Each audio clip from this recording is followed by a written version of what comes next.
Hello दोस्तों, आपको बहुत बहुत स्वागत है टेक बिला में। मैं हूं आपका दोस्त एंड होस्ट टेक्निकल शशांक। दोस्तों, इस वीडियो में हम देखने वाले हैं कि अगर आप मल्टीपल फोटोज़ को अपलोड करना चाहते हैं इंस्टाग्राम में, तो आप उसको कैसे करेंगे। How to upload multiple photos in Instagram in Hindi, हम ये देखने वाले हैं इस वीडियो में। तो सबसे पहले जो है आपको अपने इंस्टाग्राम में जाना है। इंस्टाग्राम में जाने के बाद में आपके यहाँ नीचे प्लस का साइन होता है, जहाँ पे आप फोटो अपलोड करने के लिए जिसको क्लिक करते हैं, तो उसको हम क्लिक कर देते हैं। और क्लिक करने के बाद में ये हमारा इस तरह की स्क्रीन ओपन हो जाती है, जिसमें कि हमको मल्टीपल फोटो सिलेक्ट करनी है। तो दोस्तों, सबसे पहले तो हम यहाँ पे जो इमेज एक सिलेक्ट करते हैं और देख रहे हैं कि इमेज छोटी है, तो उस पर ये एक साइन पे हम क्लिक कर देते हैं, तो ये बड़ी हो जाएगी, हमारी फुल साइज़ की फ़ोटो अब दिख सकती है। और अब हम यहाँ पे एक ऑप्शन दिया हुआ है साइड में, इसको हम क्लिक कर देते हैं, तो आप देख सकते हैं मल्टीपल का ऑप्शन आ गया। अब आप मल्टीपल फ़ोटोज़ सिलेक्ट करते जाइए।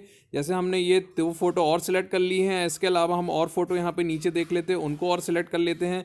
और इसके बाद में हमें नेक्स्ट पे क्लिक कर देना है, तो ये स्क्रीन आ जाएगी। और नेक्स्ट पे फिर क्लिक कर दीजिए। यहाँ आपको अगर कुछ पोस्ट में लिखना चाहते हैं तो लिख दीजिए और नेक्स्ट पे क्लिक कर दीजिए। उसके बाद में ये फोटो हमारी यहाँ पे पोस्ट हो जाएगी।